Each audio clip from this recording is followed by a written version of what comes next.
Good evening, dear viewers. Today I am actually discussing a topic that actually every successful organization or institution, whether private, whether government, whether SMEs, small medium enterprises, NGOs, or large corporations, as it were, must be able to take seriously. And this is nothing other than what I call the procurement strategy. All right, so we must be able to understand and appreciate that a procurement strategy is not just a document. All right, it is an organization's plan that actually speaks to how this organization is going to spend its money, is going to engage suppliers, is going to manage its contracts and contractors as well, reduce risks that comes with the procurement process, as it were, and delivers value for money for a particular organization. It further ensures that every kwacha or dollar that is spent, supports the organization's goal and missions. It protects from unnecessary risks, like I mentioned earlier, and it improves efficiency. So this is what it is all about. So when you are talking about a procurement strategy is, a structured roadmap that outlines or must be able to outline what we are saying, what an organization needs to buy. Like I said earlier on, you must know what you want to buy, how you are going to outline this, how you are going to buy it. It's not just enough to understand what you're going to buy, but also how you're going to buy it. Then from there, you must be able to determine on who will buy it, who is going to be the focal person to buy this particular item, and where are we going to buy it from, and at what particular cost. So these are some of the components that are very critical and must be answered in the procurement strategy.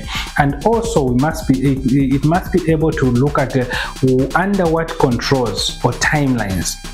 All right, are we going to be able to spend certain money, or are we going to be able to conduct this particular procurement? So it must be able to align the procurement processes or the procurement strategy, as it were. It must be aligned to the corporate strategy, meaning procurement is not just about buying, but enabling the organization, to actually be able to succeed in achieving its missions and goals. All right. So with that being said, why a procurement now? Why is a procurement strategy very important to an organization? And all of us as professionals, as we are conducting this particular procurement, why is the procurement strategy important to us? Think about it.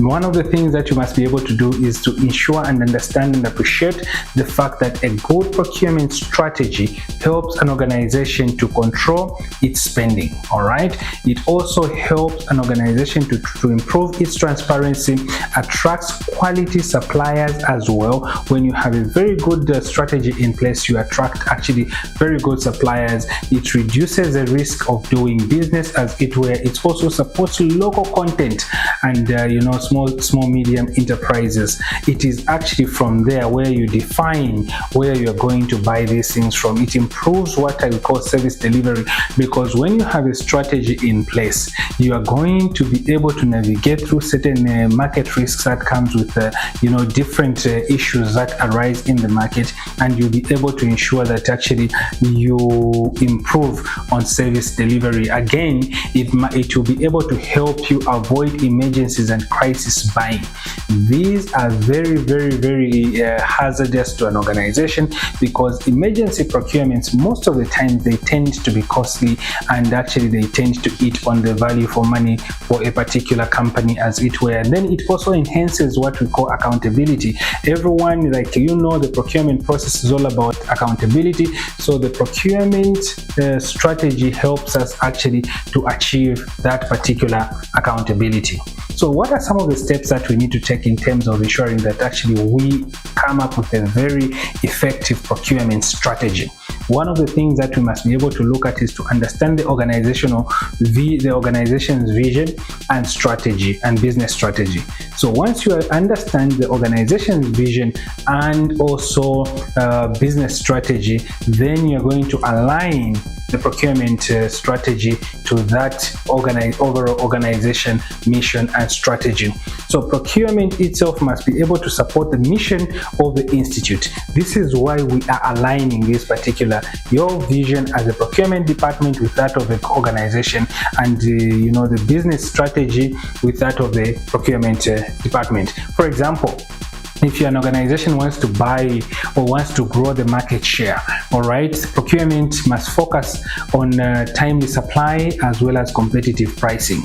All right, so when you buy things that are able to give us value for money, you can actually improve on competitive pricing. The other thing is that if an organization, for example, wants to improve its customer services, as it were, procurement must be able to improve supplier performance. Without alignment, you find that actually your strategy as a procurement department will be misaligned, and it will be outside it will actually be able to be shooting in the dark. So the other thing that we must be able to understand is we must be able to understand and appreciate the current spend and procurement data. Okay, this is where the strategy becomes real and evidence-based. So some of the key tasks that you must be able to look into is to review the past 12 or 24 months spending of an organization, identify the top suppliers, analyze also the biggest cost drivers in that particular organization. Also, equally, remember we talked about issues of risk. You also detect what we call our waste, duplications, emergency purchases, as it were, and things like that. Then you'll be able to ensure that once you understand this, group the spending into categories. For example, if you're procuring ICT materials, you must be able to ensure that they are grouped into what we call a category or category management. A good strategy must also be able to blend in with an organization's actual spending, and not just to fulfill the KPIs of the procurement department.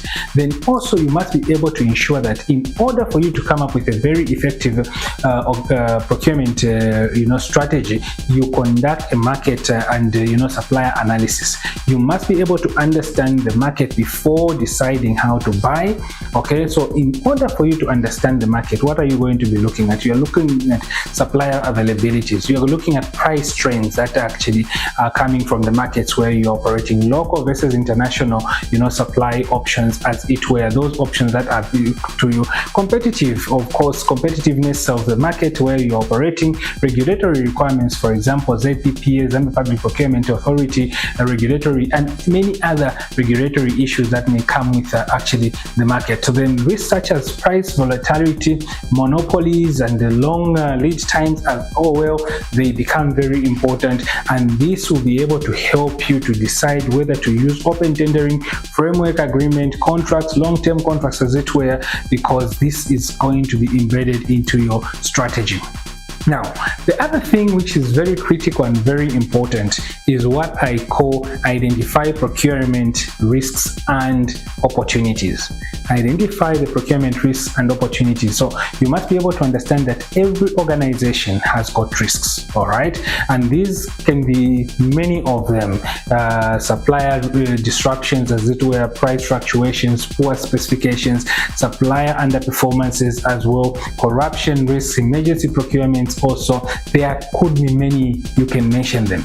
Again, like I said, you must be able to understand the opportunities within the challenges, within the risks. There are also opportunities, and these opportunities could be actually long-term contracts that will be able to help you save on money, time, and other things, bulk purchasing, framework agreements, e-procurement systems, and local supplier development, strategic partnerships, and many other strategies that you can be able to use to ensure that actually you embed into your procurement strategy. Now, after you have done all that, it is very incumbent upon yourself as a procurement department or procurement professionals to be able to define the sourcing strategy for each category. Remember, we talked about category management, categorizing what you are procuring. Now you need to come up with what we call you need to define the sourcing strategy for these particular categories that you have. And some of those things that you can be able to look at how will you buy, like we started, what method of procurement are you going to use, contract modes that you're going to use, are they framework agreements, are they running contracts, are they once-off contracts, and how do we ensure competition is in this particular procurement, how do we achieve value for money, and things like that. They become very, very important. How do you support local industries as well? It should be embedded clearly into the procurement strategy that you have. For example, if you're dealing with ICT, you can enter into long-term contracts, framework agreements, and all those issues, and many other things that you can be able to decide to enter into. Number 6, or another aspect that you must be able to speak to into your procurement strategy, is what I call build a contract management approach. Recently, I published something on contract administration. I would definitely be able to publish something on contract management as well, but you need to ensure that in your strategy you incorporate contract management approaches, and these, they are actually it should tell you actually that without a procurement strategy, or without a contract management approach, the procurement strategy is not complete. All right, it's not complete. So this contract management approach actually will be able to involve or include who manages the contract. Remember, issues of contract administration, issues of contract management comes in. How is supplier performance going to be evaluated? What KPIs will be tracked, and how are they going to be tracked? Escalation and dispute mechanisms, all those things should be able to sit in your strategy. Price review processes, renewal and terminations of the contracts, and all those issues, they must be able to sit in your procurement strategy. And then as you do that, the other thing that you need to look at is the governance structure. These are issues of policies, control measures that are going to govern how these particular procurements that you're going to be undertaking through this particular strategy are going to be governed. So you must be able to ensure that you put in place rules that guide procurement, approvals and authorities.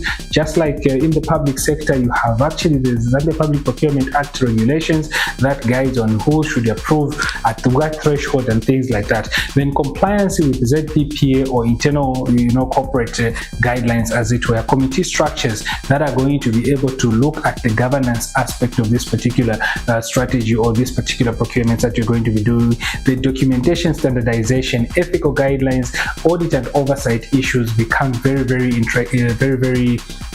key. And then strong governance issues in this particular strategy, they will help you to actually detect fraud and avoid fraud and also non-compliance as it were. Now, the other thing is, having done all these things, implementation plan becomes very important. So you must be able to ensure that this tells everyone how a strategy will be executed in an organization, in the procurement department. How is this strategy going to be executed? Some of the things that must be included in the execution plan is what we call the timelines as well. Timelines becomes very important because every procurement must be attached with a timeline. Responsibilities, required resources as well. Do you require ICT resources? Do you require more money? Technology and system needs, as it were. Those becomes very important in the procurement strategy. Training requirements as well must be able to be identified and must be able to be looked into. The budget itself to govern and to help you run and implement this particular procurement strategy. So without a procurement strategy that is robust, you find that actually most of the procurements actually operate in a routine manner and they don't achieve value for money. Now, in conclusion, I am saying, and I'll repeat, in conclusion, I am saying a procurement strategy transforms the organization from being a reactive buying organization to a proactive value creation organization. or a procurement department from being a reactive procurement unit to a proactive value addition procurement unit. It also provides clarity, improves governance, supports local suppliers, enhances accountability, and ensures value for money is achieved. All right. The other thing that I want to conclude with is, for any organization that wants to grow, all right, any organization that wants to survive economic pressures and remain transparent as it can, having a procurement strategy is no longer optional. It is not a cosmetic undertaking or anything like that. It is a requirement. It is something that is required for that organization